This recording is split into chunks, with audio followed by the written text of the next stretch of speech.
Olá! O que vale dizer que um cidadão é neto de Gilberto Freire? Bom, depende do contexto. Para alguns não faz nenhum sentido porque o nome é tão vago quanto desinteressado. Mas para quem conhece a história do Brasil, a simples citação de Freire faz levantar 1000 gerações póstumas. Freire, o avô, é um dos maiores intérpretes da formação social do Brasil. E em 2023, faz 90 anos da publicação de Casagrande Senzala, uma das obras mais polêmicas já publicadas no país, mas que continua fundamental para entender o Brasil de hoje. O convidado do programa é Gilberto Freire Neto.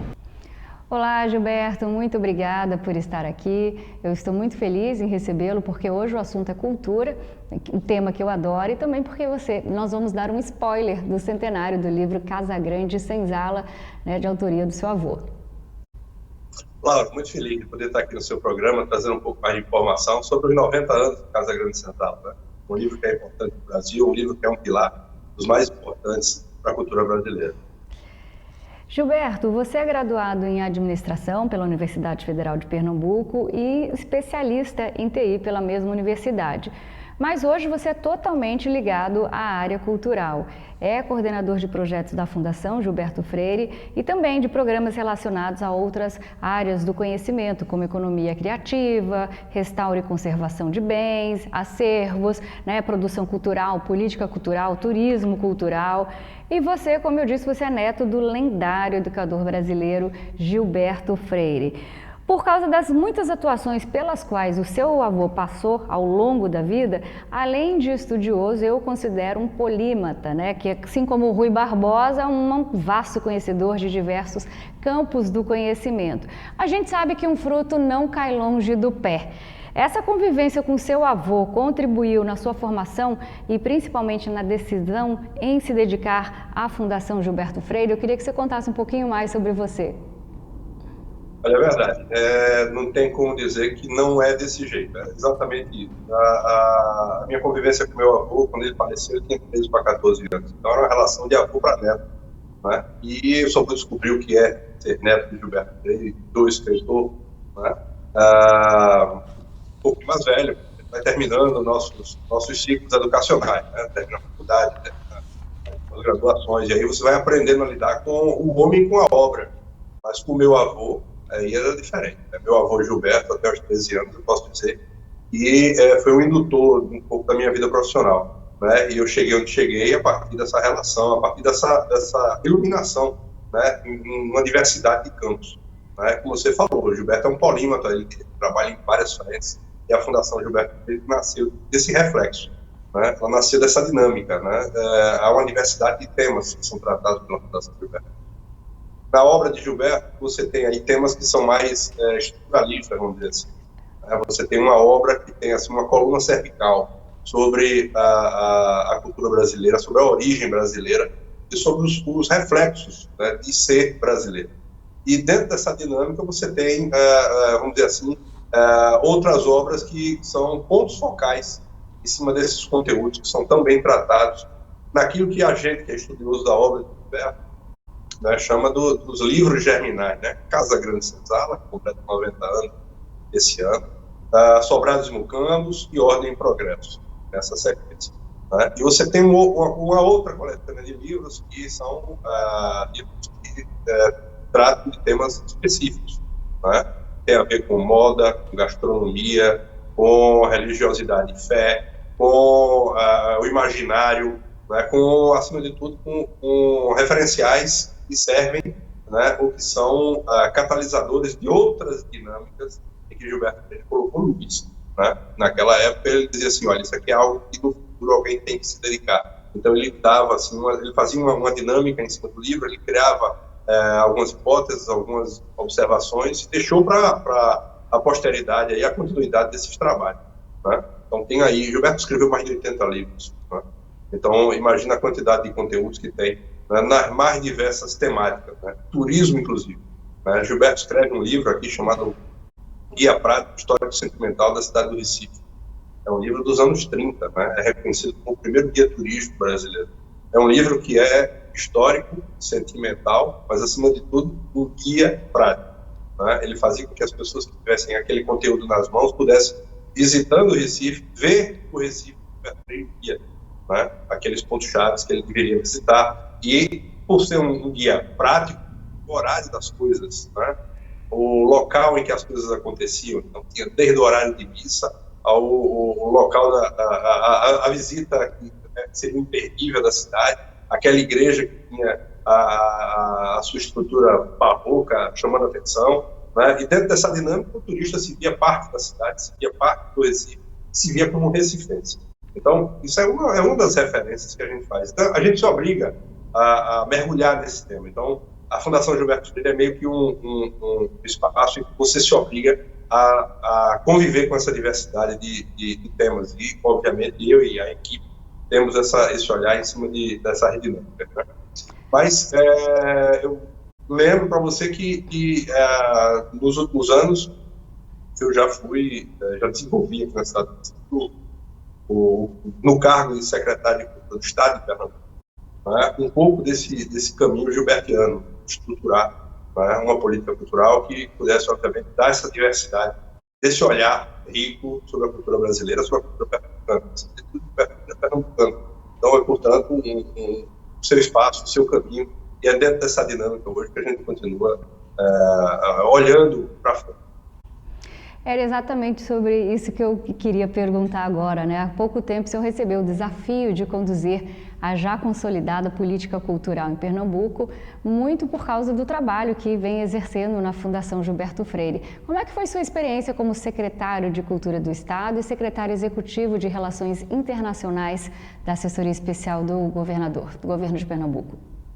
Olha, bastante desafiador. Eu peguei exatamente o ciclo da pandemia. Então, imagine que os planejamentos e sonhos originais foram, obviamente, por água abaixo diante da paralisação que nos afetou e afetou a todos, né? E o campo cultural, ele sofre mais, porque ele é paralisado na estrutura criativa.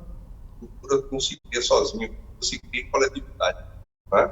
Então, você perde a relação com as pessoas, você perde a criação, você perde o produto que vai ser ofertado para a sociedade, né? E, pela paralisação também, a sociedade deixa de usufruir da cultura.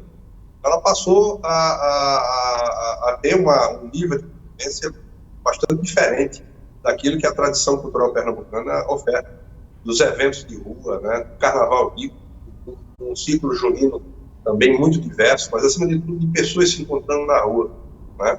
São atividades fora da casa, são atividades dentro do ambiente da cidade, né? E muitas vezes as migrações fazem parte dessa atividade. Aqui no Carnaval, o interior vem para o litoral, e durante o ciclo junino, a capital vai para o interior. Já participei de festas juninas aí. Então, quem participou sabe como é a riqueza, né, desses ciclos em Pernambuco. Então, imagina o que é uma pandemia paralisar tudo isso lá. É um sofrimento muito grande. E a gente perde os momentos de trocas culturais, a gente perde a transferência da cultura de geração para geração, né? Ou seja, tem muita coisa na cultura pernambucana que é uma tradição de mais de 200, 300 anos. Na hora que você paralisa esse processo criativo, né, você tira do avô a condição de transferir para o neto aquelas referências, porque a gente sabe que daqui a mais de 2 gerações é o neto que vai estar naquela condição, né, de ter conhecimento sobre aquela tradição e transferir para as próximas gerações. Então a gente passou a perder essas referências. Isso foi muito danoso para a cultura brasileira, para a cultura pernambucana. Mas não posso deixar de dizer que foi uma experiência muito rica, né? Eu me senti bastante realizado por aquilo que consegui realizar dentro das limitações que a pandemia nos impôs, né? E foi uma experiência, eu acho que o brasileiro deveria passar em algum momento da sua vida, participar de uma gestão pública e de ofertar aquilo que você achar que tem de melhor para que a sociedade possa usufruir. Agora, Gilberto, falando nisso, na pandemia, de troca de processo criativo, troca de conhecimento, que as pessoas não puderam fazer isso, qual a sua opinião em relação ao governo Bolsonaro, que extinguiu o Ministério da Cultura? O estado de Pernambuco foi muito afetado porque ele sempre foi líder no país de diversas atividades, inclusive política cultural. Como é que você analisa isso? Como é que você viu a perda do MINC? Olha, eu acho que somou-se as duas coisas. Somou a pandemia com a desintegração da política nacional, que tem basicamente uma estrutura de política de fomento e a política de fomento a uma diversidade de frentes, né? Política Nacional das Artes, Política Nacional do Patrimônio Histórico e Artístico Nacional, museus nacionais, né? Você tem aí uma dinâmica que foi desintegrada praticamente durante os últimos 4 anos. E foi muito ruim para a gente perder o foco daquilo que o Ministério da Cultura é capaz de fazer com os estados e municípios. Né? Ele dá o foco, ele dá a condição de olhar para frente e ver o futuro. E a desintegração do Ministério da Cultura, da forma como aconteceu, ela não transferiu para estados e municípios nenhuma competência, pelo contrário, ela deixou a gente sem timoneiro, ela deixou a gente sem o referencial que tradicionalmente acontecia, né, nas políticas culturais no Brasil. Né? Então, foi muito ruim, né, a ausência e a forma como essas políticas foram conduzidas. E, somando-se à pandemia, né, a gente sem um modelo da cultura, né, foi uma dispersão muito grande de experiências, e, para nossa sorte, aí eu estou falando na condição de secretário naquele momento, houve uma consolidação, um fortalecimento, e isso é algo que a gente precisa estar com referência, do nosso círculo de secretários de cultura dos estados. Tá? Nós temos um espaço em que todos os secretários de estado trocam experiências e dentro dessas trocas de experiências a gente conseguiu naquele momento um certo grau de liderança, né, entre os secretários para conduzir, né, junto aos poderes públicos constituídos, na Câmara e Senado, ações que são que a gente conhece ali, né, Lei Aldir Blanc, Lei Paulo Gustavo. Isso nasceu, cresceu e se desenvolveu e foi executado a partir da consolidação de uma liderança dos secretários de Estado, né, sem a participação efetiva, com uma participação muito pequena do Ministério da Cultura. Né? Desculpe, da Secretaria Nacional de Cultura, do Ministério do Turismo, o nome, né, daquilo que foi reduzido do Ministério da Cultura quando ele deixou de existir. Né? Então foi muito difícil, muito ruim, Laura. É uma experiência que eu acho que foi muito bom. Na resposta anterior, o senhor falou sobre museus, né? E o senhor participou do desenvolvimento do projeto Museu do Cais do Sertão, né? Eu queria que o senhor explicasse para quem está nos assistindo o que é o Museu do Cais em Pernambuco e contasse também um pouquinho dessa experiência, compartilhasse conosco. Olha, eu cresci dentro de uma casa que se transformou num museu, né? É bem engraçado isso, mas eu convivo com o museu, talvez antes de nascer eu já convivesse com o museu, porque a casa de Gilberto Freire é uma casa de meados do século XVIII. A casa de meu avô, né, foi a casa que me acolheu quando eu era criança. Então, eu convivi dentro desse espaço como criança, né, quebrando as coisas, brincando com as coisas, né, levando susto, dando susto. Né. É uma casa que é uma antiga casa grande, né, então é uma estrutura muito bonita, uma estrutura de meados do século XVIII, uma casa grande que estava numa transição entre uma casa grande tradicional e já um modelo urbano. Então, uma casa muito boa convivência, uma sala de estar muito bonita, né? E era a casa de Gilberto Freire e era a casa de meu avô, né? As duas coisas ao mesmo tempo. E quando Gilberto Freire falece, se transforma na sede da Fundação, né? Na Casa Museu Madalena e Gilberto. Então, eu convivo dentro desse ambiente museal desde que nasci, né? Ele não era ainda uma instituição, mas se transformou numa instituição. E eu fiz parte dessa institucionalização, juntamente com uma série de outros profissionais que tive a oportunidade de conviver e aprender. Né? Eu digo sempre isso, a escola foi a minha condição de estar no lugar certo, na hora certa, e conviver com pessoas que conviveram com o Gilberto Freire, né? Num altíssimo grau de relacionamento, profissionalismo. E dentro dessa dinâmica eu aprendi a lidar com esse universo do patrimônio histórico, né, esse universo do museu. E é interessante essas cooperativas do Cais do Sertão. O Cais do Sertão nasceu no centenário de Luiz Gonzaga. Luiz Gonzaga foi identificado no ano de 2015 como o homem do século, né, em Pernambuco. Né? Então era a maior representação que a gente tinha aqui. Teve um orgulho para todos nós, certamente. E o governo do Estado, para marcar essa ação junto com o governo federal à época, resolveram instituir um museu que fosse uma projeção da cultura do nosso sertão nordestino, né? Usando Luiz Gonzaga como grande referencial. A obra do Luiz Gonzaga é uma obra muitíssimo vasta. Você tem em toda a sua vida um legado, muita poesia nas suas letras, né? Muita alegria nas suas letras, né? E uma série de passagens que são memoráveis, servem de referência para a identidade do povo nordestino, a identidade do pernambucano.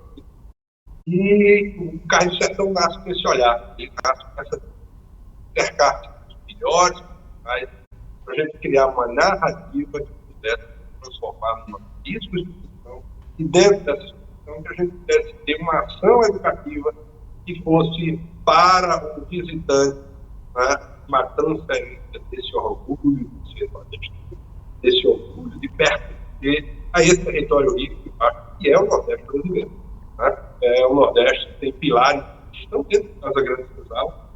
E o curioso da gente contar a história é isso. Eu me senti tão parte do processo, e não são poucas as citações de Gilberto Freire, e de tantos outros pesquisadores, artistas, historiadores, poetas dentro desse acervo. E é um acervo que é gigante, do tamanho, obviamente, da obra de Luiz Gonzaga, mas, ao mesmo tempo, uma diversidade, uma representatividade enorme de profissionais que deixaram legado, e artistas que deixaram legado aqui na região. Então, o Cais, ele é um espaço que o brasileiro precisa visitar. Ele está construído com uma estrutura belíssima, concreta, no bairro do Recife, Cais do Poço, né, que é onde nasceu a cidade do Recife, né? A gente está falando da capital do estado brasileiro mais antiga, né? Vai completar 500, daqui a mais alguns 2035, 2035, 500 anos da cidade do Recife. Então, a gente vai ver aí um espaço que é um espaço visitável, talvez mais agradável hoje do estado de Pernambuco. Agora vamos para um intervalo comercial. Já já estamos de volta com o pernambucano, ex-secretário de Cultura do Estado e coordenador geral de projetos da Fundação Gilberto Freire, Gilberto Freire Neto.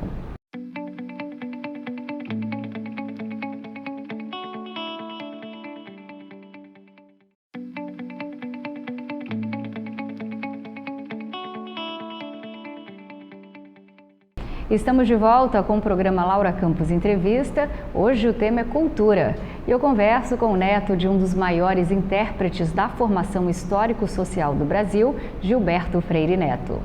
Publicado em 1933, o livro Casa Grande Senzala revolucionou os estudos sociais do Brasil, tanto pela novidade dos conceitos quanto pela qualidade literária. E ainda hoje é um clássico do pensamento social brasileiro com sua interpretação do passado colonial do país. Passados quase 90 anos, ele continua sendo um clássico da nossa literatura, mostrando com beleza e vigor a formação do povo brasileiro pela mistura de raças e culturas. Eu confesso, Gilberto, que eu sou uma leitora de Casa Grande Senzala. Qual foi o principal motivo do seu avô, do Gilberto Freire, para escrever, o livro Casa Grande Senzala? Laura, isso não é uma resposta simples de ser dada. A gente não pode falar de Casa Grande Senzala sem falar um pouco de Gilberto. A formação de Gilberto Freire é uma formação fora do padrão da época. Gilberto nasceu em 1900. Então, imagina o que seria que Recife era talvez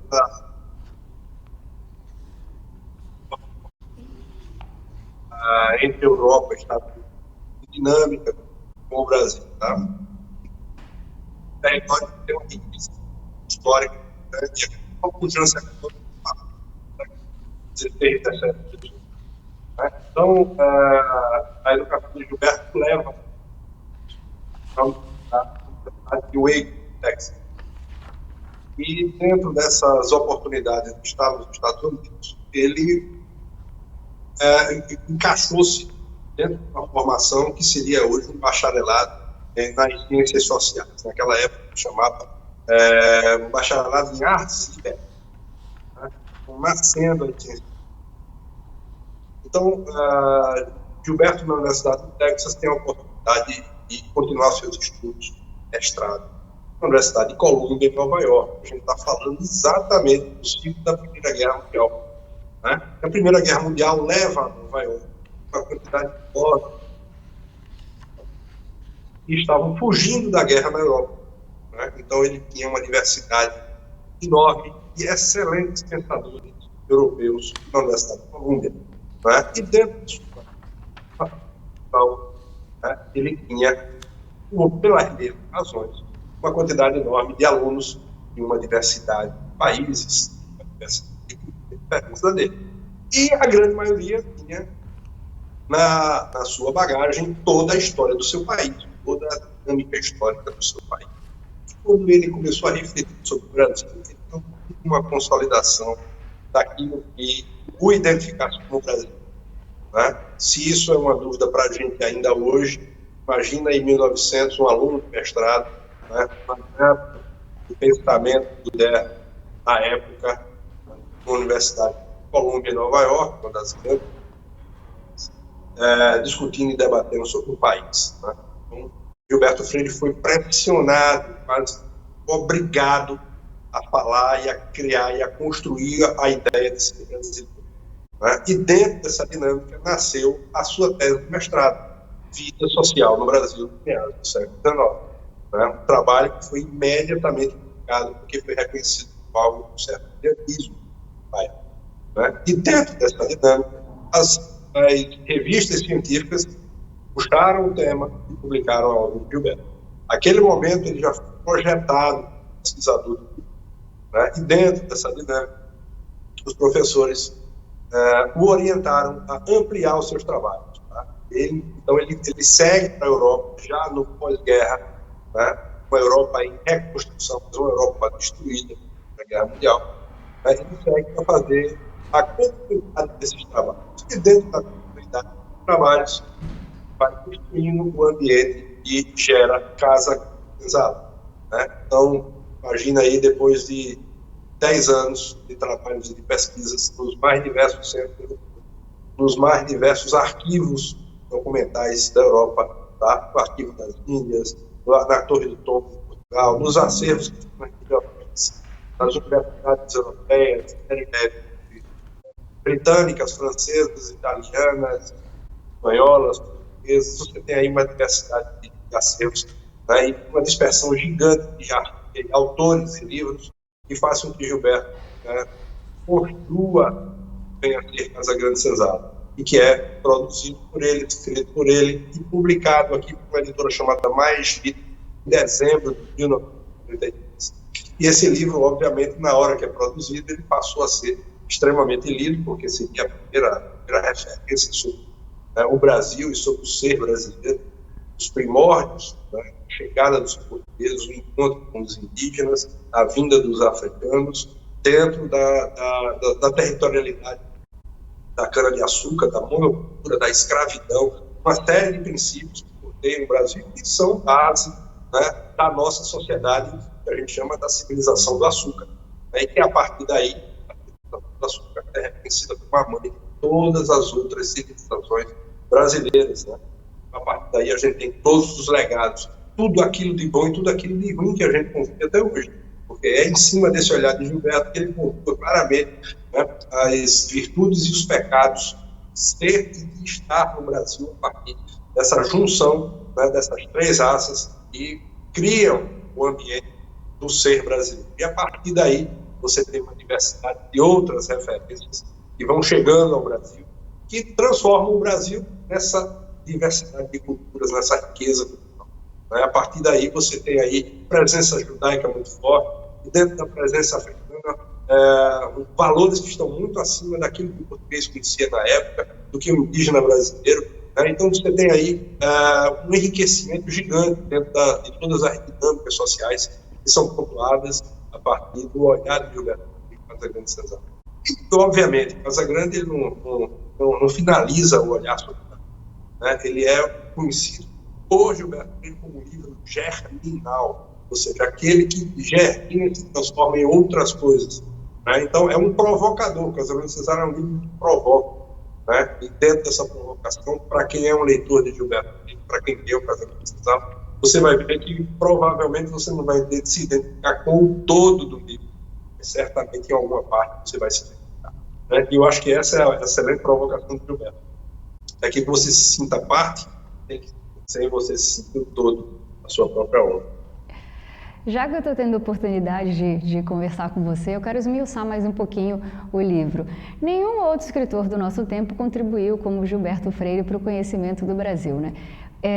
Ele marcou de tal modo os estudos sociais no país que, a meu ver, parece que há apenas duas épocas nesse terreno, antes de Gilberto Freire e depois. E aí eu pergunto, por que Casagrande Senzala é uma interpretação tão pragmática do Brasil de ontem e também do Brasil de hoje? Impressão, Laura, é que Casagrande ele entra com tanta profundidade na alma do brasileiro que é quase impossível, né? Até os dias de hoje. Você comentou bem na sua pergunta anterior, né? Deixa de ser um livro de referência daquele tempo, passa a ser um livro de referência clássica. É óbvio que isso vai acontecer nesse livro, que as pessoas se identificam nele. Né? Ele tem tanta profundidade na sua análise que a sua alma está presa ao livro. Assim. Então é muito difícil você não ter você não se identificar em alguma parte do livro. Tá? E o livro ele causa paixões e ele causa repulsas. Tá? Imagine um livro que tem 90 anos de críticas contra e a favor. Né? Você tem dentro de Casagrande Senzala amor e ódio. Você tem dentro de Casagrande Senzala tudo aquilo que Gilberto Freire queria que tivesse. Né? Eles estão diametralmente opostos. Começa no título. Né? Casagrande e Senzala. Você fala, já no título você faz uma provocação sobre aquilo que o livro vai falar. Então é um livro que, ao mesmo tempo, ele vai mexer com o talento. Se você tiver o olhar crítico, você vai perceber que é um livro tão provocador, e é provocador até hoje, por essas mesmas razões. Você se identifica nele. Os seus pecados originais estão lá. A mordida na maçã está lá. Então, é dentro dessa dinâmica que esse livro se pronuncia, que esse livro se identifica e que você faz parte do livro. É uma narrativa em que a sua história está escrita nele. Gilberto, Monteiro Lobato comparou o lançamento do livro em 1933 como a fulgurante aparição do cometa Halley nos céus. Jorge Amado saudou o livro como uma revolução que deslumbrava o país ao falar dele como se nunca falara antes. O ensaio foi aclamado como uma ruptura na história, tanto pelo tema quanto pelas ideias, mas sobretudo pela linguagem, fortemente coloquial e avessa a qualquer jargão. Por que Casagrande Senzala foi um dos livros que tiveram uma das recepções mais positivas da história da literatura brasileira pela Academia Crítica Internacional? Eu acho que é também pelos mesmos motivos. A forma como Gilberto escreve tem uma referência muito forte aí, mas do imagismo, por exemplo, de Amy Lowell, uma poetisa americana que nasceu, né, por Walt Whitman, que é outro americano, também fazia muitas leituras, que vão criam, na forma de Gilberto escrever, uma referência. Né? Gilberto ele passa a descrever as coisas com tamanha profundidade que a leitura de um parágrafo, e são parágrafos longos, né? Gilberto tem esse referencial. Às vezes você tem que ler um parágrafo mais de uma vez para entender e não perder o fio da meada. Né? As notas de rodapé são notas de rodapé bem explicativas. Elas passam a ser não apenas pequenas notas, mas grandes notas de rodapé. É quase um hipertexto dos nossos websites hoje modernos. Eu acho que ele até deve ter inventado isso. Tamanha é a condição, né, de chegar na explicação justa para que qualquer pessoa pudesse ter e identificar aquilo que ele está tratando. Então, eu acho que Gilberto conseguiu fazer isso dentro de um tema que não é um tema simples, não é um tema simples até hoje. Né? Sociologia não é um ambiente de debate popular, né? Não está no nível médio das escolas. A gente não faz essa análise. É um livro realmente que tem um grau de complexidade por trás. E a intenção de Gilberto era deixar ele o mais natural possível. E ele vai criando dentro dessas experiências com Walt Whitman, com Amy Lowell, grandes escritores de língua inglesa, né, a condição de transformar isso em descrições perfeitas Ou seja, ele era capaz de descrever uma imagem, uma fotografia, em 2, 3 parágrafos, né?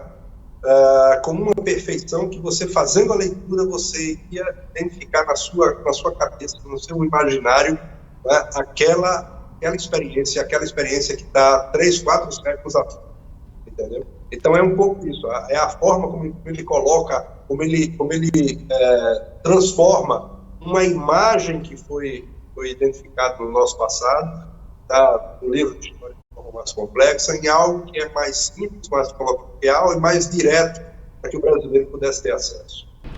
Vamos para mais um intervalo comercial. Daqui a pouco nós conversamos mais um pouquinho com o ex-secretário de Cultura de Pernambuco e neto de um dos maiores educadores do país, Gilberto Freire Neto.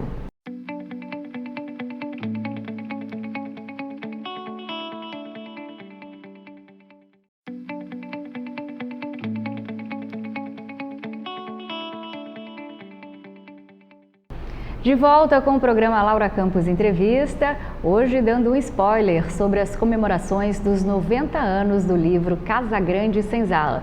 E aqui comigo, o neto do autor, Gilberto Freire Neto. Gilberto, o seu avô, ele junto com o romancista, com Jorge Amado, ele se tornou o escritor brasileiro de maior sucesso internacional, pelo menos até a aparição do esotérico Paulo Coelho aqui no mercado editorial dos anos 90. Tanto o Freire quanto o Amado, eles difundiram a imagem do brasileiro bom, sorridente, doce, não agressivo, que se deixa seduzir, né, pela mulata, cuja sensualidade ardente é glorificada, querem somente em Casagrande e Senzala. E no caso do Jorge Amado, em livros como Tieta ou Gabriela.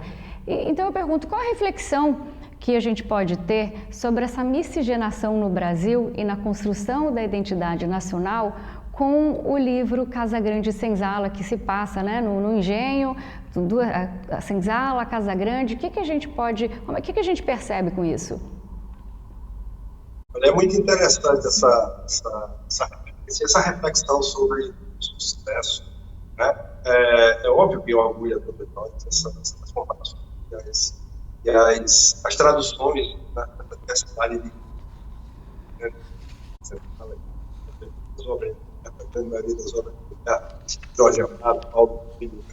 Tem uma quantidade enorme de outros brasileiros que não tiveram a oportunidade de serem, mereceriam certamente uma tradução ou traduções, né, pela sua riqueza e pelas suas referências.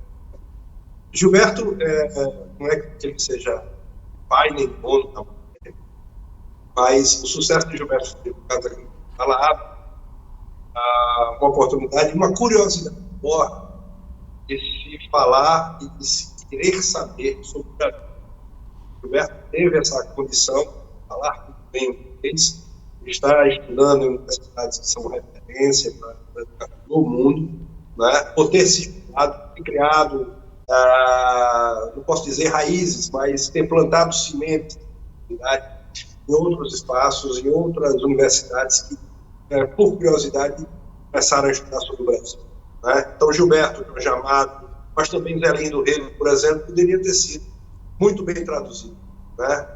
E todos eles passaram a escrever e falar do Brasil como brasileiros, que são uma riqueza de valores, né, que só demonstram como Casagrande Senzala foi rico e como Casagrande Senzala foi importante para essa nova geração de escritores brasileiros que nasce, que é muito próximo de Gilberto. A gente está falando do passado mais distante, mas é muito difícil a gente ter traduções brasileiras anteriores a 1900 circulando nas bibliotecas do mundo, né? E a gente só vai ver isso a partir dessa nova geração, que é a geração de Gilberto, que é a geração de Jorge Amado, que é uma geração que vai deixar um legado a partir desse orgulho de ser brasileiro, de pertencer a uma cultura rica, como a cultura do Brasil, sem, né, esse cabresto, né, de se sentir menor, de se sentir num terceiro mundo, como nós fomos classificados. Na literatura, nós não somos terceiro mundo. Nas análises críticas, nós não somos terceiro mundo. Nós não podemos ficar reféns desse modelo, que é um modelo que não nos satisfaz e que nos apequena. Né? Então, essa literatura é uma literatura que expôs o Brasil. E, por curiosidade, é uma literatura que fez o Brasil ser conhecido no mundo. né? As obras de Jorge Amado, como as obras de Zé Lino Rego, por exemplo, que tem baixa tradução, mas que seriam, obviamente, importantes para a nossa cultura, elas teriam uma dinâmica de demonstrar a cultura brasileira da melhor maneira possível para aquilo que é o que o mundo quer saber sobre o Brasil. As curiosidades, que está no reflexo de Casa Grande Cesar, está no imaginário de Casa Grande Cesar. Uma coisa que eu achei bem interessante, né, da obra é que ela propõe uma leitura da história do Brasil e vai incorporando as perspectivas dos grupos marginalizados e subalternizados, como os negros, como os índios. Pode-se dizer que Gilberto Freire preocupou-se em dar voz aos dramas e alegrias das pessoas, digamos assim, do andar de baixo, por meio da história da intimidade no livro? Veja, o olhar de Gilberto sobre os temas, ele tem um olhar sobre a presença africana no Brasil, que é muito maior do que o que naquela época tradicionalmente se fazia. Né? A gente faz uma análise, ele coloca o africano que vem para o Brasil em uma condição de escravizado como um coordenador ao Brasil. Ele não é uma contribuição menor nacional. Ele é uma contribuição das mais importantes à cultura nacional. A grande maioria dos escravizados que aqui vieram, eles vieram de núcleos sociais muito mais evoluídos do que os europeus. A gente tem uma ideia eurocêntrica, né, porque a nossa história, a nossa cultura é uma cultura que vem dessa referência eurocêntrica e que a Europa é o centro do universo. Na verdade, não é. Né? A Europa nunca foi o centro do universo, ela se vende como centro. Então, o Gilberto tem esse olhar e ele traz dentro desse olhar a contribuição, que não é pequena, pelo contrário, é gigantesca e ela é importantíssima para o Brasil, que é a contribuição africana numa série de pilares, que são pilares muito fortes da nossa cultura. Na religiosidade, na gastronomia, na alimentação, na moda, nos costumes, no imaginário, né? No nosso comportamento. Você tem dinâmicas que não são dinâmicas europeias. O que você tem, na verdade, um olhar que está registrado em Casa Grande Senzala, é que aquele senhor de engenho que vem, a grande maioria dele do norte de Portugal, uma visão mais conservadora e, obviamente, eurocêntrica, então, ela vem com uma dinâmica de manter muito atrelada da colônia para com a metrópole. E a dinâmica da chegada dos africanos e a convivência difícil com os indígenas, ela vai criando um novo modelo de relacionamento. E ela vai dispersando esse eurocentrismo, ela vai criando outra coisa. E essa outra coisa, Gilberto Freire denomina meta-raça, que na verdade é alguma coisa que vai além da raça.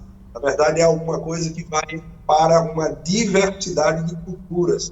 E é isso que é o povo brasileiro. A gente só precisa se orgulhar mais disso. A gente só precisa ter um olhar mais carinhoso por nós mesmos. Né? A gente não é menor do que o europeu, a gente não é diferente do africano, né? A gente não é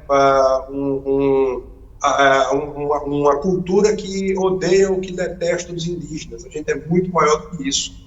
A gente tem um somatório, né, maior do que a soma das partes. Né? Então, nós somos hoje alguma coisa que, pela mistura dessas três raças e tantas outras que vieram depois, né, criamos uma identidade, né, que coloca o Brasil como algo, como uma sociedade ou como uma civilização mas de maior sucesso dos trópicos. Então, existe uma sociedade no mundo tropical mais evoluída que a nossa. Nós somos a referência no mundo tropical. Né? Então, é daí que vem a frase: a diversidade do Brasil é que faz o brasileiro. Exatamente. Exatamente. De norte a sul, de leste a oeste, curiosamente, falamos a mesma língua, o mesmo idioma. Né? E temos um orgulho enorme daquilo que nós somos. Nós somos uma universidade. Difícil achar que o pernambucano é igual ao baiano e somos vizinhos. Né? Nós somos tão próximos e, ao mesmo tempo, tão diversos e somos tão brasileiros um quanto o outro. Né? E, ao mesmo tempo, se a gente vai para o centro-oeste, eu estou falando com você aqui, a essa distância, usando tecnologia, eu me sinto tão em casa como estou aí nessa região. Por que é que não somos Brasil? Somos todos Brasil. com tudo que nos faz igual e com tudo que nos diferencia. Gilberto, você falou sobre a diversidade, né, que os africanos, que os escravos trouxeram aqui para o país. Então, pegando esse gancho, eu soube que, assim como nós, como a família Campos, você tem um forte DNA em relação à gastronomia. Aqui em Cuiabá, nós temos o hábito de, aos domingos, comparecer, nos reunir, né, a família em massa, comparecer para almoçar na casa dos meus avós, ainda que hoje os dois não estejam mais vivos. São 10 filhos, mais de 30 netos, 20 bisnetos, e mesmo assim, nós fazemos questão de estar lá, mesa farta, convivência. Como é que é a mesa dos freires, e qual a importância da comida na vida de vocês? Você acabou de fazer uma definição clássica da família patriarcal, né? É isso, nós somos isso, né? Nos finais de semana, no sábado, nos domingos, nós normalmente estamos fazendo também a mesma coisa, né? A minha família tem uma tradição ao sábado, né? De repente tem um componente judaico por trás, tá certo? Mas imagina, e é provável que tenha, eu tenho na genética, e eu estou dizendo isso porque eu contribuí, né, com DNA dentro do projeto Genoma, para identificar o genoma do povo brasileiro há 20 e tantos anos atrás, e eu me descobri geneticamente judeu também, né, como Gilberto. Ele também era, né, imaginava que era, e agora que eu tenho a certeza pelos exames modernos do DNA. Mas imagina o seguinte, que essas tradições construídas a partir desse imaginário, dessas relações culturais, né? E dificilmente você tem hoje uma família brasileira que, numa oportunidade, numa festa, né, numa dinâmica de calendário, seja ela qual for a sua religião, né, você não junte a família para fazer um grande almoço, um grande jantar, e colocar todo mundo ali para trocar presente, para trocar fatos, né? E isso faz parte da identidade, né? E a sua família com 10 não é diferente da minha. Minha mãe é uma entre 9 irmãos. Então, imagina eu quero juntar na minha família aqui, né? Não cabe todo mundo, né? Tem que revezar. Tem apartamento, não mora mais naquela casa tradicional, grande, que cabia todo mundo no quintal, né? A gente hoje mora em apartamento, mas fica uma loucura. Não quer dizer que não aconteça, não. Acontece, né? Imagina umas 35 pessoas dentro de um apartamento. O apartamento não é essas coisas todas de grande, mas é esse calor humano que a gente convive aqui. Faz parte da nossa identidade, juntar essas pessoas, cozinhar para essas pessoas, né? A gente cozinha para essas pessoas. Cozinhar é ter amor, é transferir um pouco daquele carinho para quem você ama. Então, isso na Casa Grande Santana, você certamente vai se identificar fazendo essa leitura, você vai transferir, e não são poucas as referências de Gilberto, isso vai gastronomia, são segredos de família, né? Receitas que vieram tradicionalmente, diziam respeito ao segredo que ficava para neto, geração para geração, que só eram afetadas para a sociedade naqueles momentos mais importantes, né? Então tem aqui, por exemplo, uma passagem do imperador Pedro II na casa de uma família tradicional. Então, tem uma série de nobres, né, daquela época, e que as mulheres da família fizeram o bolo do leão, para ele provar se o bolo é de família. E Gilberto Freire teve a oportunidade de adquirir por esse segredo, que é explicado no seu livro Açúcar. Então, imagine o que era 300 anos de segredo de família, e que o livro Açúcar de Gilberto Freire consegue transformar isso num patrimônio que deixou de ser exclusivamente da família, passou a ser patrimônio pernambucano, patrimônio nacional. Então, esse bolo é muito característico aqui de Pernambuco. Hoje já está em todas. Eu adoro. A gente não pode dizer que ele é o mesmo. Mas eu não sabia que é da história. Eu sou consumidora, mas não conhecia a história. Pois é, isso está aqui. E se você é consumidor aí, é porque Gilberto Freire transformou esse segredo de família no registro do seu livro Açúcar. E todo mundo, a partir desse registro, pôde fazer a receita. E hoje as padarias todas aqui em Pernambuco produzem o livro Bolo Souza Leão, e você tem condição de... Para a gente encerrar esse bloco, o Gilberto Freire é o mais amado e também mais odiado escritor brasileiro. Você disse um pouquinho ali no começo da entrevista. E Casa Grande Senzala, seu principal livro, é uma também das obras mais polêmicas já publicadas no país. Apesar do Casagrande, né, do livro, ele ser até hoje o ensaio brasileiro mais traduzido, com versões em inglês, francês, espanhol, italiano, alemão, polonês, além de mais de 20 edições aqui no Brasil, uma quantidade enorme de prêmios, medalhas, títulos, condecorações, foi condecorado pela França, México, Venezuela, Portugal, Espanha, inclusive recebeu a Ordem do Império Britânico das mãos da Rainha Elizabeth II. Mas, apesar de tudo isso, o livro também provocou fortes reações, né? A obra foi atacada pela sua linguagem, tida como vulgar, obscena. Teve escritor que xingou o livro de pornográfico, colégio religioso que queimou exemplares em praças públicas. Então, assim, por que Casagrande e o seu autor, Gilberto Freire, tidos como revolucionários e progressistas nos anos 30 e 40, eles passaram a ser criticados a partir da década de 60 como conservadores e reacionários. Como é que o sociólogo, que os usineiros nordestinos chamaram de comunista e de soviético nos anos 30, conseguiu se tornar o ideólogo informal do regime militar? E de que modo se deu o resgate dessa obra a partir dos anos 80 como pioneira dos novos rumos da historiografia? Olha, outra pergunta bem complexa para fazer uma reflexão. E lá eu me sinto nem assim à altura de uma análise mais profunda da obra. Mas o que eu posso dizer para você é o seguinte: eu vou falar com o olhar não como neto, mas o olhar como alguém que está à frente, ou que estava, né, e que conviveu com uma grande quantidade de críticos, né, pessoas que circularam muito tempo com a vida e com a obra de Gilberto, que emitiam opiniões e que muitas vezes mudaram de opiniões, né. A gente está falando de um livro que completa 90 anos. É um livro que deixou de ser uma referência do cotidiano para se transformar, e cada vez mais ele se transforma nisso, uma referência clássica. Ou seja, você faz uma referência para um olhar no tempo e no espaço. Casagrande Senzala, ele reflete um olhar sobre o Brasil dos anos 20, né? Há quase 100 anos, há quase um século depois desse conteúdo. Então é óbvio que a gente não pode fazer comparações sem considerar essa dispersão do tempo e do espaço. E a sociedade evoluiu, a sociedade mudou, né? E ela mudou dentro de dinâmicas, no livro não, né?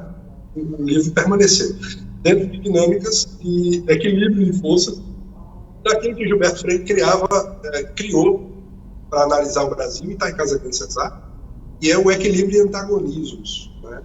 Dizia que a sociedade brasileira ela era construída em equilíbrio de antagonismos, né? Então esse equilíbrio de antagonismos deixava a gente numa certa paz, né? Ao mesmo tempo a gente tinha problemas gigantes que fariam o que fizeram outras sociedades se destruírem, se dispersarem. E dentro desse olhar de equilíbrio de antagonismos, a gente conseguia manter essa nossa identidade. Então imagina, por 90 anos de existência, um livro em que a grande maioria dos estudos puderam, no passar do tempo, refletindo fora do calor da batalha, exprimirem novas opiniões sobre aquilo que estavam acontecendo. E, obviamente, vão se apoderar dos conteúdos de Casagrande Senzala dentro de outras dinâmicas que não são as dinâmicas que originalmente construíram. Então, imagina nos anos 30, e você colocou aqui uma situação muito, muito forte. Gilberto fala do impacto, por exemplo, da monocultura, da escravidão e do latifúndio na cultura brasileira, né? O Brasil é construído em cima desses três pilares, né? O latifúndio, monocultura e escravidão. Tudo que vem depois vem a partir daí. Então, existem pecados originais que estão dentro dessa tríade que a gente leva até hoje, né? Nós destruímos Mata Atlântica, né? Isso é uma verdade, é um fato. Não quer dizer que é bonito ou feio, isso é um fato. A gente hoje tem 7% da nossa Mata Atlântica original. Imagina se seguir uma Mata Atlântica brasileira há 300 anos. Nós acabamos. Então, imagina isso na condição aqui, a sociedade que vive na produção açucareira e que viveu até os anos 80 do século passado, né, com o PIB do estado de Pernambuco, para representar 80% praticamente da cana-de-açúcar, até os anos 80 do século. Imagine que era a estrutura de poder, dificuldade de lutar, e eles são um problema e não a solução do problema. Né? E, ao mesmo tempo, foram a solução do problema por 300 anos, porque houve um financiamento dessa ideia pela riqueza da terra, pela fundo durante 300 anos. E Gilberto Freire coloca isso em pratos limpos, ele coloca isso de forma direta. Né? Então, ele coloca sem fazer julgamentos. Né? Ele apenas diz que é o pecado que a gente tratar. Né? E dentro dessa dinâmica, você ganha inimigos. E esses inimigos, com o passar do tempo, eles também vão evoluindo. Eles vão também vendo, né, e analisando os seus próprios legados. E eles passam a ter um olhar diferente. E hoje esse olhar diferente existe. Né? O olhar diferente hoje é o da preservação. Então, por exemplo, Gilberto colocava dentro dessa tríade, o problema do futuro seria a água. E hoje o problema é a água. Não é mais o problema do futuro, é o problema do presente. E todos, sem exceção, sem uma exceção, proprietários de terras de Pernambuco, dos Rio Sul, têm áreas de proteção ambiental para proteger os manguezais e água que alimentam a sua estrutura. Então, Gilberto Freire deixou um legado. As pessoas começaram agora a refletir sobre esse legado e a mudar o seu olhar. Né? E aí, em cima dessa dinâmica, eu fiz um exemplo muito simples, dentro de um olhar que todo mundo vai entender. Casa Grande Senzala é pautada. Existem outras complexidades em Casa Grande Senzala. Né? Questões de raça, gênero, questões muito mais complexas estão lá. Eu acho que as reflexões vão acontecer dentro da mesma dinâmica daquela ambiental, e tem o pilar econômico, mas essa aqui é a grande verdade. Ela só está modernizada, essa análise ela só evoluir, porque o pilar econômico está. Gilberto, você acabou de dizer que a obra ele pode nos inspirar uma reflexão crítica, né, sobre a nossa realidade e também contribuir com um entendimento mais amplo da sociedade brasileira. Baseado nisso, qual a sua opinião, né, em sua opinião, qual o símbolo atual de Casa Grande Senzala na sociedade brasileira? Eu continuo achando que é essa relação de identidade, de você ler e se identificar dentro dela. Eu acho que esse é o maior legado de Casa Grande Senzala. Tá? Eu gosto muito da tese do equilíbrio de antagonismos. Tá? Eu acho que diante de tudo que a gente vive no mundo hoje, por mais que o Brasil seja um país problemático, nós somos, tá?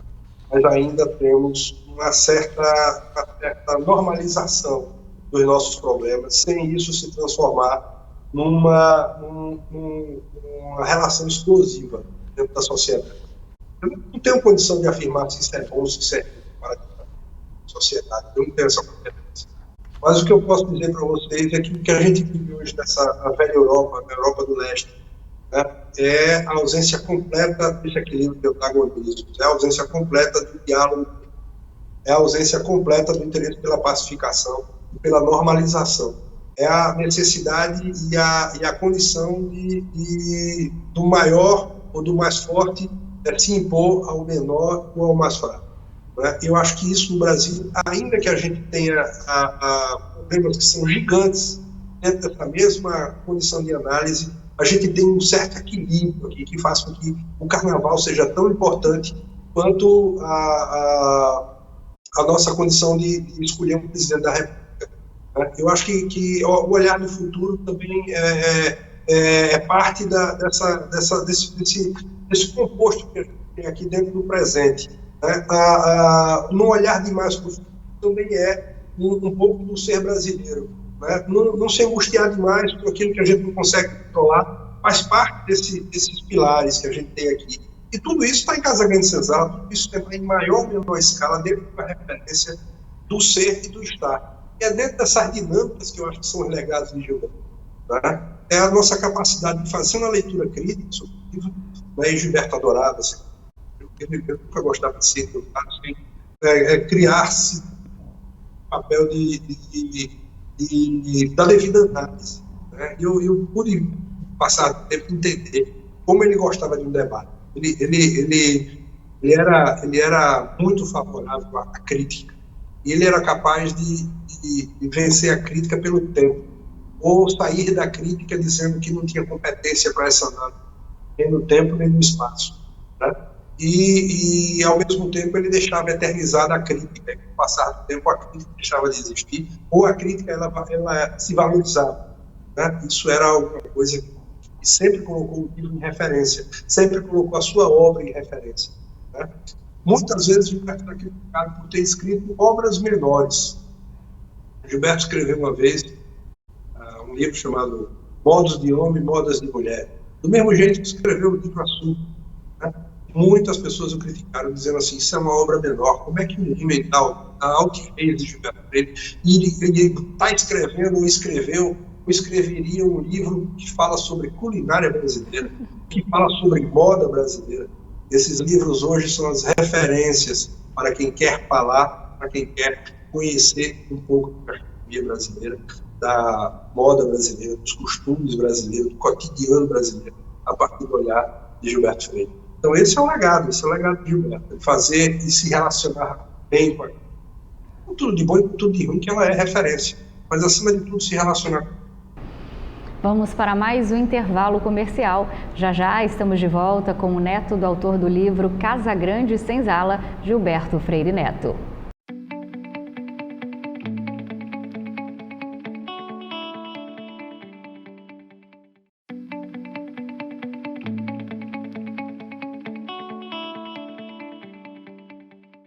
De volta com o último bloco do programa Laura Campos Entrevista, hoje com o neto do autor de Casa Grande Senzala, uma das obras mais polêmicas já publicadas no Brasil e que completa 90 anos. Eu converso com Gilberto Freire Neto.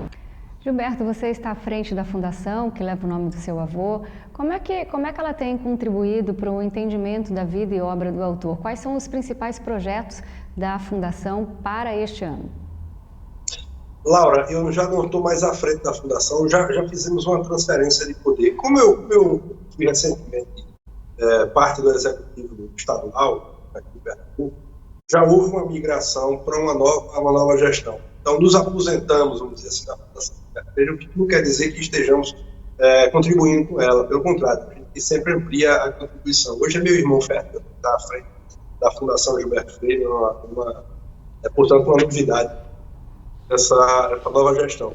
E, obviamente, no ciclo pós-pandemia, a gente está reabrindo os espaços, tivemos a oportunidade de fazer um grande restauro na casa durante esse ciclo da pandemia, que paralisou nossas atividades. E dentro dessa restauro, a casa está maravilhosamente mantida, né? Como eu falei para você no início da nossa conversa aqui, é uma casa grande antiga, casa do século XVIII, já no modelo muito próximo do modelo urbano, vamos dizer assim, uma casa que já não é mais aquela casa grande tradicional do século XVI, uma casa grande que era quase uma fortaleza, cabia uma família expandida de umas 40, 60, 80 pessoas dentro, né, que tinha desde o padre até os serviçais, os escravos, já é um modelo urbano. A casa de Gilberto é uma casa que, curiosamente, era uma casa praticamente de negócio, uma casa grande para negócios. Ela tinha uma sala de jantar, maravilhosa, mas é uma casa de um único quarto. Aí é o quarto do casal. Né? Depois, Gilberto, nos anos 50, construiu o quarto dos filhos, construiu a garagem do carro, né? E depois que ele faleceu, se transformou na sede da Fundação Gilberto Freire e é mantido dentro desse espaço preservado. E a gente começa, em 2023, sempre com esse olhar provocativo para retornar às atividades tradicionais da casa. Obviamente ela está perto da estação, já tem uma dinâmica escolar por trás, você pode agendar, você faz aí um passeio desse universo do século XVIII, né? Também recebe um pouco desse cotidiano de Gilberto. Conviveu nessa casa de 1940 até 1985, quando eu faleci. E é uma casa, obviamente, que para todos nós que somos da família, tem a casa do meu avô, mas todo o sentimento, convivência, da dinâmica social que fazia com que a gente, nos sábados, esse bom almoço, né, regado a uma gastronomia pernambucana, que o velho Freire recebiam, né, os amigos, recebiam a família, a gente tinha uma tradição, essa né? E, bom, 90 anos de Casa Grande Senzala. o que fazer para transformar esse livro, né, em algo diante daquilo que se tornou hoje, ele continue como sendo uma referência naquilo, uma obra clássica, né, brasileira, né, que sirva, né, de referencial para novos pensamentos, novas reflexões, novos livros, e um modelo de legado brasileiro que orgulha, que ele se identifique, que ele tenha não apenas esse orgulho, né, da bandeirinha do final de semana, mas um orgulho de ser parte de algo que é, como sociedade, uma referência para o mundo. E não é à toa que na mudança do governo a gente tem aqui uma verdadeira sanha, são a visita de representantes do país ao Brasil. Né? Curiosamente, Gilberto Freire é muito demandado nas universidades estrangeiras para se conhecer. A gente talvez tenha uma escala mais leitura do campo científico dentro das universidades estrangeiras do que nas próprias universidades brasileiras. Gilberto, por exemplo, vai em Colômbia, vai na biblioteca da universidade e coloca o Gilberto Freire lá para estudar. Você vai ver que tem lá mais de 200 títulos publicados na diversas. Material, inclusive, publicado em inglês. Material originalmente produzido em inglês para os estrangeiros, para os intelectuais. O Gilberto escrevia muito bem em inglês, escrevia muito bem em francês. Então, você tem aí conteúdos que são conteúdos que já estão assim, direcionados ao pesquisador, sem necessariamente acontecer uma tradução, e servem de referência para o seu Brasil. Então, não são poucas as vezes que a gente quer tirar proveito disso. O Brasil voltou a ser a bola da vez em campos ambientais, energia verde, hidrogênio verde, você está tendo energia eólica, energia solar, energia verde, está vendo dinâmicas como a produção agropecuária cada vez mais se fortalecendo, né? Criando, inclusive, um problema que é um bom problema. Nós temos que voltar a investir na industrialização brasileira, que ultrapassou indicadores da industrialização do Brasil. Né? Então, a gente precisa voltar a pensar em produzir coisas, para criar coisas, não apenas trabalhar no campo. Né? Eu não estou dizendo no campo, ele é uma referência para o mundo, né? Alimentando um terço da população mundial, e a gente tem capacidade até de para isso. Mas a gente tem que voltar a trabalhar dentro de outros universos, que é dentro que tem que provocar. A Casa Grande Central, como eu falei, tem aqueles 3 pilares, escravidão, e tem por trás dele, né, e Gilberto não toca. Tá? Ele deixou isso para outros escritores tratados. Mas isso aí é uma provocação que Casa Grande Central. Por mais que Gilberto Freire não tenha falado sobre o tema, como é que a gente vê o desenvolvimento da sociedade brasileira que volta, né, do latifúndio e da cultura que não é mono, mas a gente está alimentando tudo a partir daí. Como é que a gente consegue ver a partir desse olhar de sociedade? Que sociedade é essa? Da produção agropecuária brasileira? Será que ela está sendo da sociedade da população do Nordeste com essa riqueza? Não tem nada a ver. São provocações assim que a gente gostaria de ter no olhar moderno. E eu acho que são boas provocações, precisando disso. A gente está vendo aqui, por exemplo, nós temos uma fronteira, a costa africana aqui, que a gente dá de ombros. A China vem do outro lado do mundo, já domina metade do continente. E a gente olha para o continente africano. Nossos irmãos africanos, parte importante, o Brasil tem pouca ou nenhuma parte na balança comercial desses países, na balança cultural desses países. A gente não interfere, a gente não recebe, a gente não está absolutamente nada, a gente não tem rota de transporte, a gente não tem pontos de contato. né? E eu estou dizendo isso porque hoje eu tenho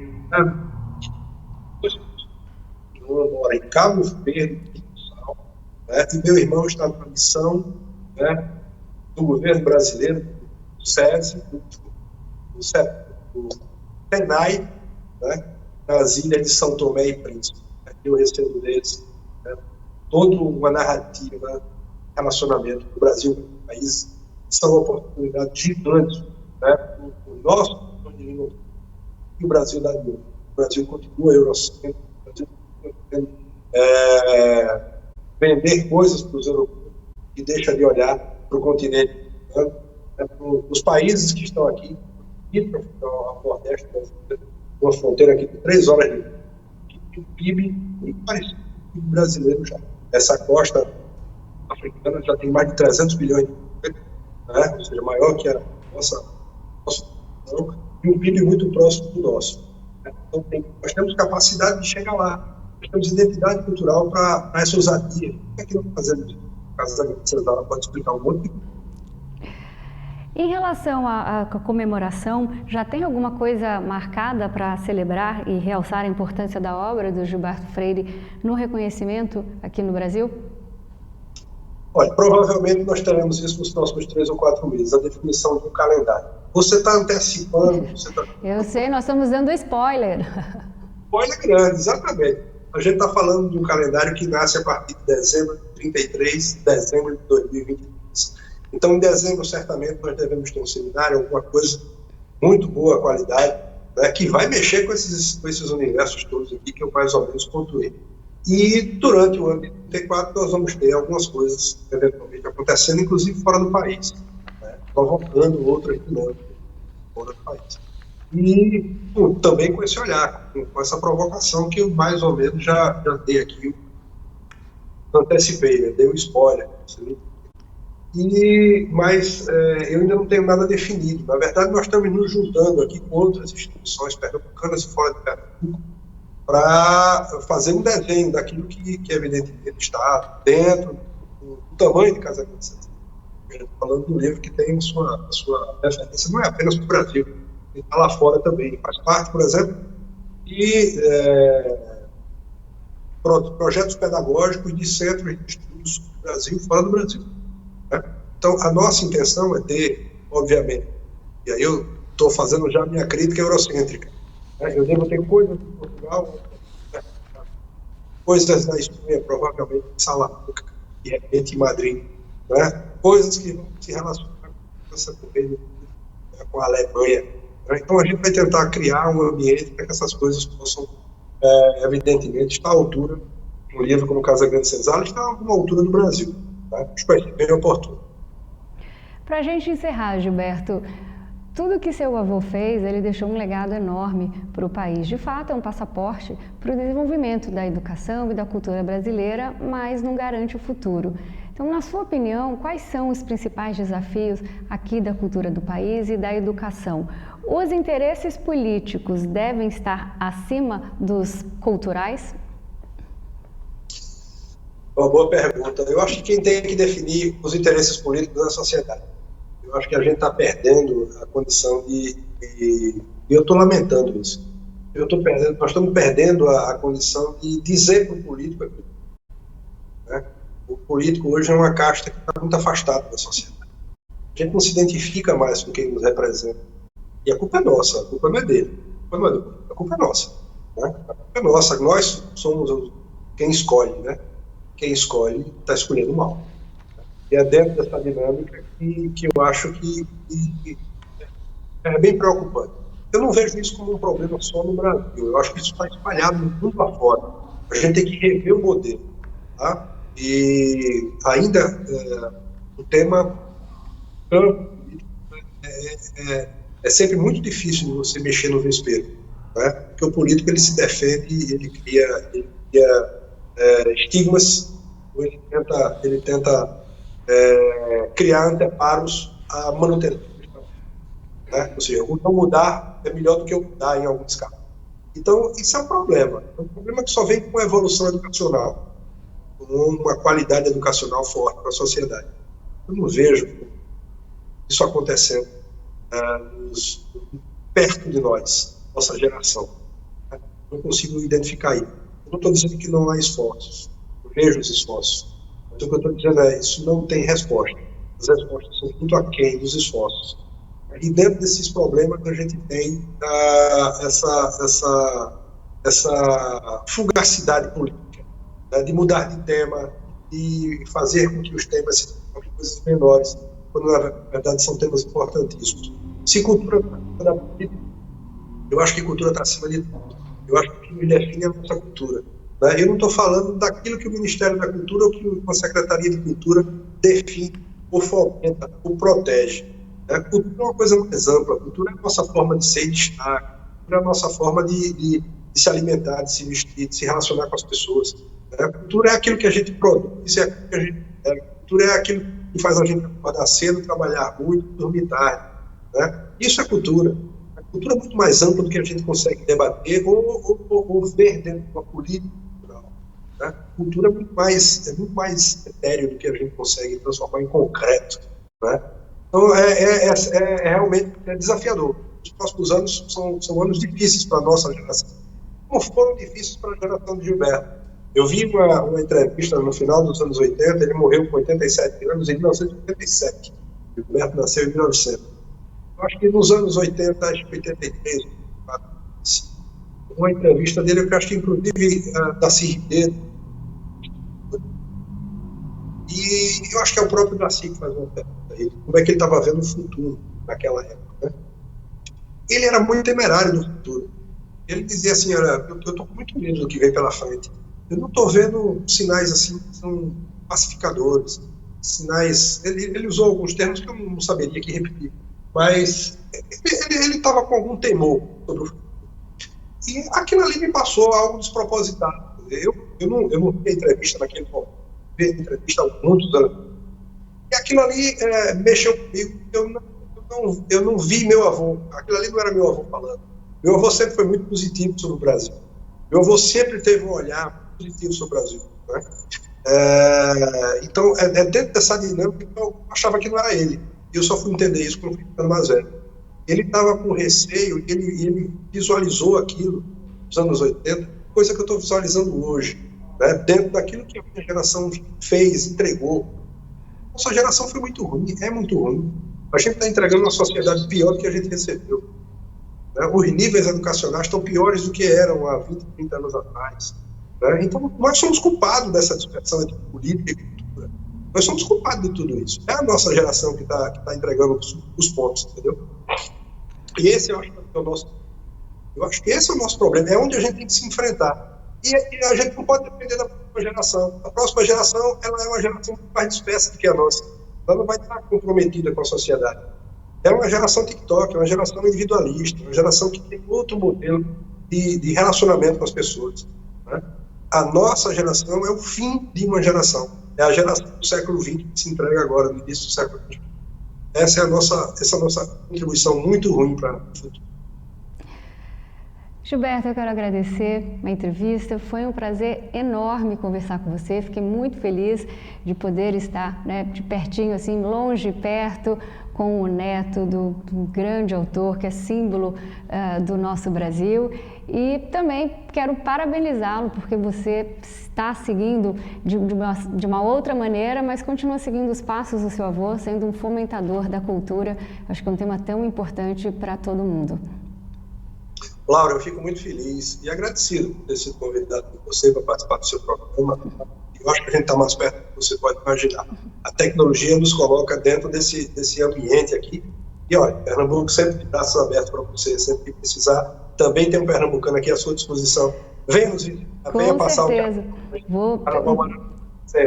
Obrigada, um beijo, abraço, tchau. E a você que nos acompanhou, muito obrigada pela companhia. Continue ligado na programação aqui da TBO, a TV que você se vê.